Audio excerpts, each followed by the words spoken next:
আজকে আমাদের আলোচনার বিষয় হলো প্রভাত কুমার মুখোপাধ্যায় রচিত আদরণী ছোট গল্পের দ্বিতীয় পরিচ্ছেদ।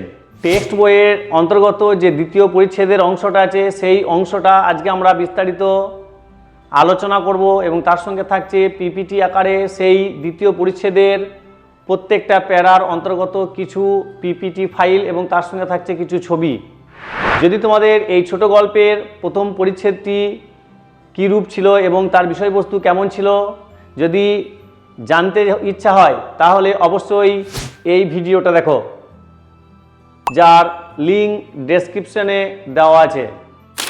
প্রথম পরিচ্ছেদের মতোই আমরা দ্বিতীয় পরিচ্ছেদেও টেক্সট বইয়ের অন্তর্গত প্রত্যেকটা যে লাইন আছে লাইন বাই লাইন আমরা পড়ব এবং পড়ার পরে সেই বিষয়গুলোকে সুন্দরভাবে বোঝার চেষ্টা করব। অর্থাৎ প্রভাত কুমার মুখোপাধ্যায় আমাদের পাঠকদের জন্য এই গল্পের যে মানুষ প্রতিচ্ছবি অঙ্কন করার চেষ্টা করেছেন সেগুলি আমরা পিপিটি ফাইলের মাধ্যমে জানার চেষ্টা করব। তাহলে চলো সময় নষ্ট না করে আমরা চলে যাই আমাদের টেক্সট বইয়ের সেই লাইনগুলো দেখতে, যে লাইনের মধ্যে সমস্ত গল্পের বিষয়টা উল্লেখ আছে। দেখো তাহলে আমরা চলে এসেছি দ্বিতীয় পরিচ্ছেদ। দ্বিতীয় পরিচ্ছেদের আমাদের কি কি আছে বলছে, পরদিন রবিবার এই দিন প্রভাতে আহ্নিক পূজাটা মুখুজ্জে মশাই একটু ঘটা করিয়া করিতেন। বেলা 9টার সময় পূজা সমাপন করিয়া জল যোগান্তে বৈঠকখানায় আসিয়া বসিলেন। তাহলে আমরা কি দেখলাম, আমাদের মুখার্জি মশাই অর্থাৎ উনি একজন ব্রাহ্মণ ছিলেন। উনি সকালবেলার যে পূজা সেই সকালবেলার পূজাটা একটু নিখুঁত এবং নির্ভুলভাবে করতেন এবং যার ফলে তার অনেক কী লাগতো, সময় লাগতো। এরপর কি বলছে, অনেকগুলি মক্কেল উপস্থিত ছিল, তাহাদের সহিত কথাবার্তা কহিতে লাগিলেন। হঠাৎ সেই হাতির কথা তার মনে পড়ে গেল। কোন হাতির কথা? আমরা প্রথম পরিচ্ছেদে দেখেছিলাম যে উনি একটা বিয়ে বাড়ি থেকে নেমন্তন্ন পেয়েছিলেন। সেই বিয়ে বাড়িতে যাওয়ার জন্য চিঠির মাধ্যমে সেই জমিদার বাড়ি থেকে বা সেই মহারাজের বাড়ি থেকে হাতি আনি নেওয়ার কথা ছিল, কিন্তু উনি কাজে কাজে ভুলে গেছেন। তাই হঠাৎ তার মনে পড়ে যায় সেই হাতির কথা। এরপর দেখো কি বলছে, মনে পড়িয়া গেল তখন কাগজ কলম লইয়া চশমাটি পড়িয়া প্রবল প্রতাপানিত্য শ্রী মহন্ন মহারাজ শ্রী নরেশচন্দ্র রায় চৌধুরী বাহাদুর আশ্রিত জনিত প্রতিপালকের সুপাঠ লিখিয়া 2-3 দিনের জন্য একটি সুশীল ও সুবোধ হস্তি প্রার্থনা করিয়া পত্র লিখিলেন। আমরা সচরাচর কী করি দেখবে, যখন আমাদের বিদ্যালয়ের অনুপস্থিতি বা কলেজের অনুপস্থিতি বা কখনো দেখবে পঞ্চায়েতে বা পৌরসভায় যখন আমরা কোনো দরখাস্ত লিখি তখন উপরে কি লেখা থাকে, তাই না? একটা সুন্দর করে একটা হেডলাইন দেওয়া থাকে, মাননীয় মহাশয় সমাবেশে আপনার প্রতি আমার সবিনীত নিবেদন এই যে। ঠিক সেম আমাদের এখানে মুক্তারবাবু কাকে, শ্রী নরেশচন্দ্র রায় চৌধুরীর বাড়িতে কাজ করতেন, ওনার বাড়িতেই একটি হাতি প্রার্থনা করেছিলেন। যদিও তিনি এর আগে অনেকবার হাতি প্রার্থনা করেছিলেন কিন্তু হাতি পেয়েছিলেন, এবারের কেসটা কিন্তু অন্যরকম। হস্তি প্রার্থনা করিয়া পত্র লিখিলেন। পূর্বেও আবশ্যক হইলে তিনি কতবার এইরূপে মহারাজের হস্তি আনাইয়া লইয়াছেন। একজন ভৃতকে ডাকিয়া পত্রখানি লইয়া যাইতে আজ্ঞা দিয়া মুক্তার মহাশয় আবার মক্কেলগণের সহিত কথোপকথনে প্রবৃত্ত হইলেন। তাহলে এখান থেকে আমরা কি জানতে পারলাম, যে উনি তার বাড়িতে সুন্দরভাবে কি করছিলেন না, সকালবেলার যে স্তুতি বা নান্দি দেবতার উদ্দেশ্যে সেই পূজা পার্বণ সেরে যখন বেরিয়ে এলেন ঠিক দুপুরের কাছাকাছি, সেই সময় তার মনে পড়লো হাতির কথা এবং হাতিটা যে নরেশচন্দ্র বাবুর কাছ থেকে যে দরকার সেই জন্য উনি চিঠি লিখলেন। আবার চিঠি লেখার পরে একটি চাকর, আমরা কম বেশি এর পরে যে পরিচ্ছেদগুলো আছে জানতে পারবো ওনার আর্থিক অবস্থা যে খুব খারাপ সেরকম ছিল না, কারণ বাড়িতে চাকর আছে মানে আর্থিক অবস্থা কী ছিল, অবশ্যই ভালো ছিল, কারণ ভীত মানে হচ্ছে চাকর। তাহলে চাকরকে ডেকে ওই হাতি প্রার্থনার চিঠিটা পাঠিয়ে দেওয়া হলো কাকে না, ওই নরেশচন্দ্র রায়চৌধুরীর কাছে। এরপর কি বলছে, শ্রীযুক্ত জয়রাম মুখোপাধ্যায়ের বয়স এখন 50 পার হইয়াছে। কত বছর পার হয়েছে? 50 বছর পার হইয়াছে। এখন মানুষটির লম্বা ছাদের রংটি তার একটু পরিষ্কার হইলে গৌরবর্ণ বলা যাইতে পারিত। গোপগুলি মোটা মোটা কাঁচা পাকায় মিশ্রিত, মাথার সম্মুখে 2 ভাগে টাক আছে, চক্ষু 2টি বড় বড়, ভাষা ভাষা তাহার হৃদয়ের কোমলতা যেন হৃদয় ছাপায়া এই চক্ষু 2টি দিয়া উছলাইয়া পড়িতেছে। এখানে পুরো আমাদের জয়রাম মুখোপাধ্যায়ের বা জয়রাম মুখার্জির শারীরিক বর্ণনা দেওয়া হয়েছে। তাহলে জয়রাম মুখোপাধ্যায় কেমন ছিল দেখো, আমরা যে যুগে বাস করি আমরা আধুনিক বা কলিযুগে, প্রায় আধুনিক বা কলিযুগে বসবাস করি, সেক্ষেত্রে এসছে এআই। সেই এআই দ্বারা আমি এই প্রম্পটটা লিখে জয়রাম মুখোপাধ্যায় কেমন আমাদের মানস প্রতিচ্ছবিতে অঙ্কন না করে আমরা এআই এর মাধ্যমে একটা ছবি আমরা জেনারেট করছি, সেটা আমরা দেখব যে জয়রাম মুখোপাধ্যায় কেমন ছিলেন। দেখো তাহলে আমাদের দ্বিতীয় পরিচ্ছেদ, ঠিক আছে, দ্বিতীয় পরিচ্ছেদে দেখো হস্তির কথা উল্লেখ থাকবে, ঘটির কথা উল্লেখ থাকবে, থাকবে কি থাকবে না ক্যাম্বিসের ব্যাগ অর্থাৎ চামড়ার ব্যাগ। এই হচ্ছে আমাদের জয়রাম বাবু দেখুন দেখতে কেমন ছিল যেটা বর্ণনা করা হয়েছে। যদি আমি জুম করি, ঠিক আছে, তার চোখগুলো ভাসা ভাসা, দাড়ি গোপ মোটা মোটা, তাই না, যেমন ভাবে বলা আছে ঠিক সেই রকম। আর কি আছে, গৌরবর্ণ বলা যেতে পারিত, ঠিক আছে, গোপগুলি মোটা মোটা কাঁচা পাকায় মিশ্রিত, মাথায় সম্মুখে টাক আছে, চক্ষু দুটি বড় বড় ভাসা ভাসা, তার হৃদয়ের কমলতা যেন হৃদয় ছাপায়া এই চক্ষু দুটি দিয়া উছলায় পড়িতেছে। একদম যেমন বর্ণনা আছে সেই রকমই এআই দেখো একটা সুন্দর একটা ছবি আমাদেরকে অঙ্কন করে দিয়েছে। এগুলো করেছি আমি শুধুমাত্র তোমাদের জন্যই, যে যাতে অন্ততপক্ষে বেশি আমাদেরকে চিন্তা ভাবনা করতে না হয়, আমরা যেন বুঝতে পারি। ইহার আদিবাস যশোর জেলায়, যে এখানে যখন প্রথম মুক্তারি করিতে আসেন তখন এদিকে রেল খুলে নাই, পদ্মা পার হইয়া কত নৌকাপথে, কত গরুর গাড়িতে, কত পদ্রবজে আসিতে হইয়াছিল, সঙ্গে কেবলমাত্র একটি ক্যাম্বিসের ব্যাগ। আমরা দেখালাম যে একটা কি আছে না ক্যাম্বিসের ব্যাগ, এবং একটি পিতলের ঘটি ছিল। সহায় সম্পত্তি কিছুই ছিল না। মাসিক 13 শিকায় একটি বাসা ভাড়া লইয়া নিজ হাতে রাঁধিয়া খাইয়া মুক্তারি ব্যবসা আরম্ভ করিয়া দেয়। কত শিকা? 13 শিকা। দেখো 13 শিকা মানে কি আমরা পাবো, তাহলে আপাতত এইটুকু পরে আমরা কি কি পেলাম, হস্তিত্ব নাম আছে অবশ্যই।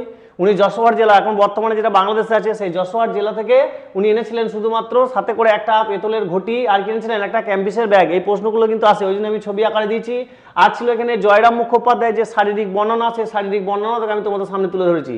আর এখানে একটা কিছু বিষয় বলা আছে, সেটা হচ্ছে যশোর জেলায় অবস্থিত। এটা হচ্ছে আমাদের যশোর জেলার যে লিঙ্ক বলতে সারা পৃথিবীর যে ম্যাপ, সেই ম্যাপের অন্তর্গত ভারত থেকে যশোর জেলার যে ম্যাপ, সেই ম্যাপটার এখানে একটা লিঙ্ক কিন্তু আমাদের এখানে দেওয়া আছে। বেশ, এগুলো আমি আমার সুবিধার জন্য করে রেখেছি। যখন আমি ক্লাস করাই তখন আমি ওইগুলো সুন্দরভাবে বের করে ওদেরকে আমার বোঝাতে সুবিধা হয়, কারণ এখানে যদি আমি এত কিছু করতে যাই অনেক সময় সাপেক্ষের ব্যাপার আছে, এটা আমার মেন টপিক নয়। নেক্সট দেখি আমরা কি বলছে, একটি ক্যামিসের ব্যাগ এবং একটি পিতলের ঘটি এনেছিলেন। আর কি সহায় সম্পত্তি কিছুই ছিল না। মাসিক 13 শিকায়, 13 শিকা কি আমাদেরকে জানতে হবে। দেখো এটা আমি রেডি করে রেখেছি। 13 শিকা বলতে এখানে কি বোঝাচ্ছে না 75 পয়সা। কত? 13 শিকা মানে হচ্ছে কত পয়সা? 75 পয়সা। অর্থাৎ উনি যখন প্রথম কাজ করতেন তখন যে বেতন পেতেন সেই বেতন থেকে উনি কি করেছিলেন না 13 শিকায় একটি বাসা ভাড়া লইয়েছিলেন, মানে একটা বাড়ি ভাড়া নিয়েছিলেন। নিজ হাতে রাঁধিয়া খাইয়া মুক্তারি ব্যবসা আরম্ভ করিয়া দেন। এখন সেই জয়রাম মুখোপাধ্যায় পাকা দালান কোটা করিয়াছেন, বাগান করিয়াছেন, পুকুর কিনিয়াছেন, অনেকগুলি কোম্পানির কাগজও কিনিয়াছেন। কোম্পানির কাগজ কি আমি বিষয়টা একটু খুলে বলি। কোম্পানির কাগজ হচ্ছে ইস্ট ইন্ডিয়া কোম্পানিদের যে রুল, ভারতের যে সমস্ত নিয়ম কানুন, সেই নিয়ম কানুনগুলোকে বলা হতো কোম্পানির কাগজ। তা উনি কি করতেন, ওই কাগজগুলো কিনতেন। যদি কাগজগুলো না কিনতেন তাহলে উনি মুক্তারি করবেন কি করে না। প্রত্যেক দিন, প্রতি সপ্তাহে, প্রতি মাসে, প্রতি বছরে নতুন নতুন কি হয়, আইন কানুন কি হয়, রচনা করা হয়। ইংরেজরা নিজেদের মতো করতো, সেই জন্য এখানে কোম্পানির কাগজ বলা হয়েছে। কোম্পানির কাগজও কিনে আসেন। সেই সময়ের কথা বলিতেছি, তখন এ জেলায় ইংরেজওয়ালা মুক্তারের আবির্ভাব হইয়াছে বটে, কিন্তু মুখুজ্জেকে তাহারা কেউ হাঁটাইতে পারে নাই। তখনও উনি এই জেলার প্রধান মুক্তার বলিয়া গণ্য হয়। ঠিক আছে, এরপর দেখো চলে যাবো আমরা মুখোপাধ্যায় মহাশয়ের হৃদয়খানি অত্যন্ত কোমল ও স্নেহপ্রবল হইলেও মেজাজটা কিন্তু বেশ রুগ্ন ছিল। যৌবনকালে ইনি রীতিমতো বদরাগী ছিলেন। পরীক্ষায় আসতে পারে যে মুখুজ্জে বা জয়রাম মুখোপাধ্যায় আমাদের যৌবন বয়সে কেমন ছিলেন, বদরাগী, শান্ত স্বভাবের, এরকম করে আমাদের কিন্তু প্রশ্ন আসতে পারে। এখন রক্ত অনেকখানি ঠান্ডা হইয়া আসিয়াছে, সেকালে হাকিমেরা একটু অবিচার অত্যাচার করিলে মুখুজ্জে মহাশয় রাগিয়া চেঁচিয়া অনর্থকপাত করিয়া তুলিতেন। একটা এক্সাম্পল স্বরূপ কত সুন্দর দেওয়া আছে দেখো। একদিন এজলাস কি দেখো, এখানে আমি একটা ছবি দিয়েছি, দেখাচ্ছি আমি। একদিন এজলাসে এক ডিপুটির সহিত ইহার বিলক্ষণ বর্ষা হইয়া যায়। বিকালে বাড়ি আসিয়া দেখিলেন তাহার মঙ্গলা গায়ে একটি এড়ে বাছুর প্রসব করিয়াছে। তখন আদর করিয়া উক্ত ডিপুটি বাবুর নামে বাছুরটির নামকরণ করিলেন। ডিপুটি বাবু লোক পরম্পরায় ক্রমে একথা শুনিয়াছিলেন এবং বলা বাহুল্য নিতান্ত প্রীতিলাভ করেন নাই। আর একবার এক ডিপুটি বাবুর সম্মুখে মুখুজ্জে মহাশয় আইনের তর্ক করিতেছিলেন, কিন্তু হাকিম কিছুতেই ইহার কথাই সায় দিতে না। অবশেষে রাগের মাথায় জয়রাম বলিয়া বসিলেন, আমার স্ত্রী যতটুকু আইন জ্ঞান আছে হুজুরে দেখছি তাও ততটুকু নেই। তাহলে এখানে কি হলো, উনি কি করতেন, একটু রাগী স্বভাবের মানুষ ছিলেন। তাই ওনার যদি কাউরি কথা পছন্দ না হতো বা তর্ক বিতর্কে যদি দেখতো যে কোনো লজিক নেই, তখন সেক্ষেত্রে কি করতেন, অপমান করতেন। তাহলে দুটো ব্যক্তিকে দুইভাবে উনি অপমান করেছিলেন। এক হচ্ছে এজলাস। দেখো এজলাস কি আমি একটু জুম করে দেখানোর চেষ্টা করছি। দেখো এজলাস হচ্ছে যে নোকাল যে আদালতগুলো থাকে, সেই লোকাল আদালতগুলো বলা হয় এজলাস। এখানে দেখো এইভাবে যে তর্ক বিতর্কের ছবি আমি সুন্দরভাবে একটা বের করার চেষ্টা করেছি। এখানে মঙ্গলা বলে যে গায়ে আছে এবং এড়ে বাছুর, এটা আমাদের প্রসঙ্গ ছিল, আমি এটাকে সুন্দর করে করার চেষ্টা করেছি একটা ছবির মাধ্যমে। তারপর দেখো জয়রাম মুখোপাধ্যায় কি ছিলেন? দয়ালু ব্যক্তি ছিলেন। আমাদের যে দ্বিতীয় পরিচ্ছেদ, সেই দ্বিতীয় পরিচ্ছেদে বর্ণিত কি আছে? এজলাস, এড়ে বাছুরের প্রসঙ্গ আছে, আর কি আছে না দানের ক্ষেত্রটাও আছে। উনি যে দয়ালু ছিলেন সেই দয়ালু ছবি দেখো এখানে আমি সুন্দরভাবে এর মাধ্যমে একটা জেনারেট করার চেষ্টা করেছি, এবং ওই ব্যক্তিটাই আমাদের বরাবর কিন্তু এখানে থাকবে। আর কি এখানে জুয়া তাসের যে গল্প আছে, সেই জুয়া তাসের গল্পগুলো আমরা এখানে পড়বো। অবমাননার, এরপর দেখো অবমাননার জন্য মুক্তার মহাশয়ের 5 টাকা জরিমানা হইয়াছিল। এই আদেশের বিরুদ্ধে তিনি হাইকোর্ট অবধি লড়িয়াছিলেন। দেখো এই যে অপমান করলো, তাই না, অপমান করার জন্য ওনার নামে 5 টাকা কি হয়েছিল জরিমানা, মানে কতটা জেদি এবং বদ জেদি লোক। দেখো যে 5 টাকা জরিমানা হয়েছে, তো 5 টাকা দিয়ে দিয়ে সমস্যা মিটে যায়, কিন্তু না, মানে এতটাই রাগি আমি 5 টাকাটা দুবই না। মানে এখানে 5 টাকার গল্প নয়, এখানে হচ্ছে মান সম্মানের গল্প। ওই জন্য ওই 5 টাকাটাকে বাঁচাতে গিয়ে উনি টোটাল 1700 টাকা সেই জামানায় কি করে ফেলেছেন? খরচা করে ফেলেছেন। এতটা জেদি এবং রাগী ব্যক্তি ছিলেন। 5 টাকা জরিমানা হুকুম রহিত করিয়াছিলেন। মুখোপাধ্যায় যেমন অনেক টাকার উপার্জন করিয়াছেন, তেমনি তাহার ব্যয়ও যথেষ্ট ছিল। তিনি অকাতারে কি করতেন? অন্নদান করিতেন, তাই তো আমরা একটু আগে দেখলাম, অন্নদান করিতেন। অত্যাচারিত উৎপীড়িত গরিব লোকের মোকদ্দমা তিনি কত সময় বিনা ফিস দেয়, এমনকি সে নিজে অর্থ ব্যয় পর্যন্ত করিয়া চালাইয়া দিয়েছেন। মানে অপরের ঝুট ঝামেলা, অপরের কেস কাবারি সব কিন্তু নিজের পয়সা দিয়ে কি করতেন? চালিয়ে দিতেন। তাহলে ওনার চরিত্রে আমরা দুটো দিক দেখলাম। দেখো শুধুমাত্র বদমিজাজি বললে ভুল হবে, বদমিজাজির সাথে সাথে লোকটার মধ্যে কিন্তু ভালো গুণও ছিল, কিন্তু কি না গরিবদের হয়ে কি করতেন? সহযোগিতা করতেন, তাই না? এবারে কি আছে? প্রতি রবিবার অপরাহ্নকালে পাড়ার যুবক বৃদ্ধগণ মুক্তার মহাশয়ের বৈঠকখানায় বসিয়া এক তাসা পাশা খেলিয়া থাকতেন। এই যে তাস পাশা যেটা আমরা বলেছি, ঠিক আছে, এখানে এই যে তাস পাশা যে গল্পটা আছে, এখানে এই যে তাস এবং পাশা খেলিতেন। পরীক্ষা আসতে পারে যে প্রতিদিন যুবক এবং বৃদ্ধগণরা মুক্তার মহাশয়ের বৈঠকে কি খেলা করতো, তাই তো? অদ্য সেইরূপ অনেকে আগমন করিয়াছেন। পূর্বোক্ত ডাক্তারবাবু ও উকিলবাবু আছেন। হাতিকে বাঁধিবার জন্য বাগানে অনেকখানি পরিষ্কৃত করা হইয়াছে। হাতি রাত্রে খাইবে বলিয়া বড় বড় পাতাশুদ্ধ কয়েকটা কলা গাছ এবং অন্যান্য বৃক্ষের ডাল কাটাইয়া রাখা হইতেছে। মুক্তার মহাশয় সেই সমস্ত তদারক করিয়াছেন। মাঝে মাঝে বৈঠকখানায় আসিয়া কোনো ব্রাহ্মণের হাত হইতে হুকাটি লইয়া দাঁড়াইয়া দাঁড়াইয়া 2-4 টান দিয়া আবার বাহির হইয়া যাইতেছেন। দেখো আমাদের ক্ষেত্রে হয়, যখন আমাদের কোনো আপনজন লোক বা কোনো কিছু দেখবে, যখন আমাদের কোনো পার্সেল আসে, যদি আসতে দেরি করে, হয়তো আমি জানি যে আজকে আসবে, 10টার মধ্যে আসবে, 11টার মধ্যে আসবে, ওই যে 5-7 মিনিট আগের যে গল্পটা, ওইটার মধ্যে আমাদের মধ্যে একটা কি হয় বলতো, মানে চাঞ্চল্য সৃষ্টি হয়। মনে হয় যেন সময়টা পেরোতে আসে না। আমরা বারবার কি করি যে একবার জানলা খুলে দেখি, একবার বাইরে বেরিয়ে গিয়ে দেখি, একবার ফোন করার চেষ্টা করি। অনুরূপ আমাদের গল্পের যে প্রধান কেন্দ্রীয় চরিত্র জয়রাম বাবুর ক্ষেত্রেও কিন্তু ওই যে হাতি আসার যে আবেগ, হাতি আসার যে আনন্দ, সেই আনন্দটা এখানে সুন্দরভাবে তুলে ধরা হয়েছে। এবার চলে আসছে সন্ধ্যার কিছু পূর্বে জয়রাম বৈঠকখানায় বসিয়া পাশা খেলা দেখিতেছিলেন। এমন সময় সেই পত্রবাহক ভৃত ফিরিয়া আসিয়া বলিল, হাতি পাওয়া গেল না। তাহলে উনি যে প্রবল যে প্রত্যাশা করেছিলেন, সেই প্রত্যাশার উপর কি হলো? গরম জল ঢেলে দেওয়া হলো, পাওয়া গেল না। কুঞ্জবাবু নিরাশ হইয়া বলিয়া উঠিলেন, আহ, পাওয়া গেল না। নরেন্দ্রবাবু বলিলেন, আরে তাই তো, আরে যাই বলেন, সব কিছু কি হয়ে গেল? একদম মাটি হয়ে গেল। মুক্তার মহাশয় বলিলেন, কেন রে, হাতি পাওয়া গেল না কেন? চিঠির জবাব এনেছিস? ভীত বলিলেন, আজ্ঞে না, দেওয়ানজিকে গিয়ে চিঠি দিলাম। তিনি চিঠি নিয়ে মহারাজের কাছে গেলেন। খানিক বাদে ফিরে এসে বললেন, বিয়ের নেমন্তন্ন হয়েছে, তার জন্য হাতি কেন? গরুর গাড়িতে আসতে বলো। তাহলে এই যে অপমান বাক্য, এটা ওনার প্রেস্টিজে খুব লেগেছিল, যে আমি যখন ওর কাজের ক্ষেত্রে যাই তখন ও আমাকে হাতি পাঠিয়ে দেয়, আজকে আমি বিয়ের নেমন্তন্ন ওরই বাড়ি যাবো, অথচ ও আজকে আমাকে হাতি দিল না। এই যে একটা জেদ। তবে একটা কথা আমি তোমাদের বলে রাখি, প্রত্যেক পড়াই নীতিকথা থাকে। এই পড়ায় যেটুকু আমি নীতিকথা পেয়েছি সেটা হচ্ছে, জীবনে কোনোদিন জেদ করে কখনোই কোনো কাজ করবে না। তোমাকে বুঝতে হবে সেই কাজটা এবং সেই বস্তুটা, সেই জিনিসটা তোমার উপযুক্ত কিনা। হাতি কেনা সোজা, হাতিকে পোষা কিন্তু সোজা নয়। রাজাদের কেসটা আলাদা, বাহাদুরদের কেসটা আলাদা, জমিদারের কেসটা আলাদা। কিন্তু মুক্তার তো রাজা বাহাদুর বা জমিদার কিছু ছিলেন না, ওনার কিন্তু এটা ভুল সিদ্ধান্ত ছিল। তাই আমাদের জীবনেও কিন্তু অনেক সময় এরকম আমরা ভুল সিদ্ধান্ত করে বসি, কিন্তু এটা করা উচিত নয়। এই পড়াটার মধ্যে এই নীতি কথাটা কিন্তু আমাদের গ্রহণ করা উচিত। কথা শুনিবা মাত্র জয়রাম ক্ষোভে লজ্জায় রোষে যেন একেবারে ক্ষিপ্ত প্রায় হইয়া উঠিলেন। তার হাত পা ঠকঠক করিয়া কাঁপিতে লাগিল, 2 চক্ষু দিয়া রক্ত ফাটিয়া পড়িতে লাগিল, মুখমণ্ডলের শিরা উপশিরাগুলি স্ফীত হইয়া উঠিল। কম্পিত স্বরে ঘাড় বাঁকাইয়া বারংবার বলিতে লাগিলেন, হাতি দিলে না, হাতি দিলে না। এরকম একটা ছবি আমি কিন্তু তৈরি করেছি এর মাধ্যমে, দেখাই যাক। এই যে এই যে ছবিটা, ঠিক আছে, এখানে আমাদের দ্বিতীয় পরিচ্ছেদটা শেষ হবে। এ দেখো দেখো কিভাবে বলেছে, দেখো বর্ণনা অনুযায়ী কত সুন্দর একটা ছবি ক্রিয়েট করা হয়েছে, যে কি এই কথা শুনিবা মাত্র জয়রাম ক্ষোভে লজ্জায় রোষে যেন একেবারে ক্ষিপ্তপ্রায় হয়ে উঠিলেন, তার হাত পা ঠকঠক করিয়া কাঁপিতে লাগিল, দুই চক্ষু দিয়া রক্ত ফাটিয়া পড়িতে লাগিল, মুখমণ্ডলের উপশিরাগুলি স্ফীত হইয়া উঠিল, কম্পিত স্বরে ঘাড় বাঁকাইয়া বারংবার বলিতে লাগিলেন, হাতি দিলে না, হাতি দিলে না। দেখো এই যে ছবিটা, এই ছবিটা দেখো, এই যে প্যারাটা, এই প্যারাটার সঙ্গে সামঞ্জস্যপূর্ণ, অর্থাৎ এইটা যে আছে এই প্রম দিয়েই এখানে এই ছবিটাকে কি করা হয়েছে, এর মাধ্যমে ক্রিয়েট করা হয়েছে।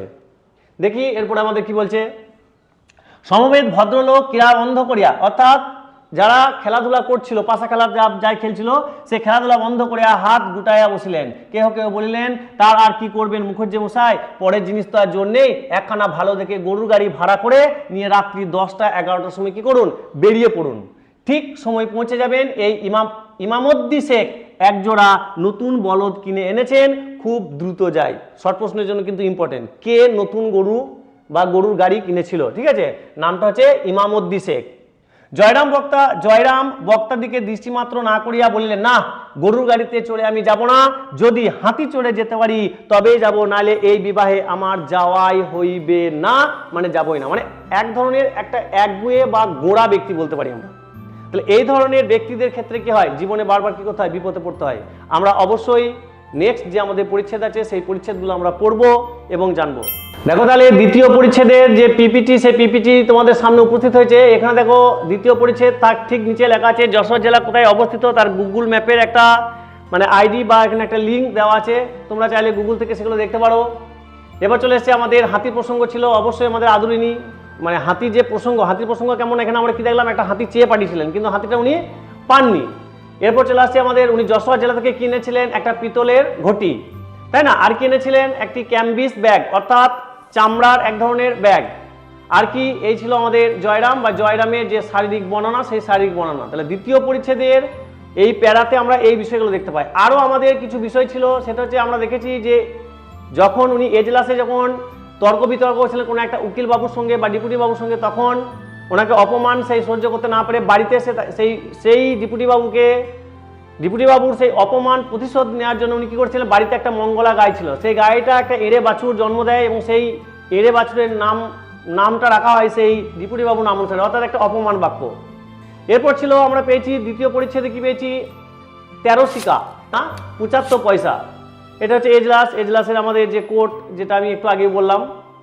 দেখো তারপরে কি আছে, এই যে দাবা বা যে ধরনের যে খেলা বা লুডু বা যাই বলি না কেন, সেই খেলার একটা ছবি, এখানে উনি যে কতটা দয়ালু ছিলেন সেই দয়ালু বিষয়টা এখানে তুলে ধরা হয়েছে, ঠিক আছে। আর এই যে ক্ষোভ রাগ, এই যে দেখো ছবিটার মধ্যে যেন একটা কিছু একটা বক্তব্য বলা আছে, উনি কতটা রাগী রেগে গেছিলেন, যে যখন নরেন্দ্রবাবু হাতি দিয়ে পাঠালেন এবং অপমানপূর্বক কি বলেন যে গরুর গাড়িতে আসতে বলো, তার যে ক্ষোভ, সেই ক্ষোভটা কতটা, সেটা আমি এখানে সুন্দরভাবে ফুটিয়ে তোলার চেষ্টা করেছি। যদি তোমরা এর পরের তৃতীয় পরিচ্ছেদ এর বিষয় জানতে চাও তাহলে অবশ্যই ডেসক্রিপশনে লিঙ্ক দেওয়া আছে, সেখান থেকে গিয়ে তোমরা তৃতীয় পরিচ্ছেদটা দেখতে পাবে। এইভাবে পর্যায়ক্রমে আমাদের যে যতগুলো পরিচ্ছেদ আছে, সমস্ত পরিচ্ছেদের পিপিটির মাধ্যমে, ছবির মাধ্যমে এবং প্রত্যেকটা লাইনকে তুলে তুলে সুন্দরভাবে ব্যাখ্যা করা আছে এবং পড়ানো আছে। যদি তোমাদের ভিডিও ভালো লেগে থাকে অবশ্যই একটা লাইক দিবে, আর এই রকম শিক্ষণীয় ভিডিও পেতে অবশ্যই আইএসপি তুফান খাদিম চ্যানেলকে সাবস্ক্রাইব করে রাখবে। আজকের মতো এই পর্যন্ত, আবার দেখা হবে পরের ভিডিওতে।